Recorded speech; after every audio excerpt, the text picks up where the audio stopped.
বন্ধুরা, অনেকেই ইতিমধ্যে লক্ষ্মীর ভান্ডারের টাকা পেয়ে গেছেন, কিন্তু যাদের এখনো টাকা আসেনি তাদের জন্য এসেছে গুরুত্বপূর্ণ আপডেট। আপনারা দেখছেন তথ্যসাথী চ্যানেল। এই চ্যানেলে আমরা প্রতিনিয়ত এরকম বিভিন্ন প্রকল্প ও চাকরির খবর দিয়ে থাকি। আর আপনারা যদি সবসময় সবার আগে আপডেট পেতে চান তাহলে আমাদের চ্যানেলটি সাবস্ক্রাইব করে রাখুন। বর্তমান পরিস্থিতি অনুযায়ী অনেক উপভোক্তার অ্যাকাউন্টে ইতিমধ্যে টাকা পাঠানো হয়েছে, কিন্তু যাদের এখনো টাকা পৌঁছায়নি তাদের ক্ষেত্রে একটু সমস্যা হতে পারে, কারণ 23 তারিখ থেকে নির্বাচন শুরু হয়েছে। এই সময় সরকারি বিভিন্ন কাজকর্মে কিছু সীমাবদ্ধতা থাকে, তাই অনুমান করা হচ্ছে যাদের টাকা এখনো ঢোকা হয়নি তাদের 4 তারিখের রেজাল্ট ঘোষণার আগে টাকা নাও পেতে পারেন। তাহলে কবে টাকা আসবে? সবচেয়ে সম্ভাবনা হচ্ছে রেজাল্ট ঘোষণার পরেই বাকি টাকা পাঠানো হবে। এটা সম্পূর্ণ বর্তমান পরিস্থিতির উপর ভিত্তি করে ধারণা। সরকারি কোনো অফিসিয়াল ঘোষণা এখনো আসেনি, তাই ভুল খবর বা গুজবে বিভ্রান্ত হবেন না।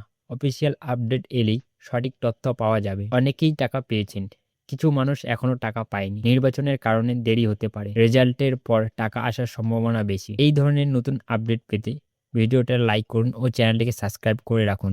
ধন্যবাদ।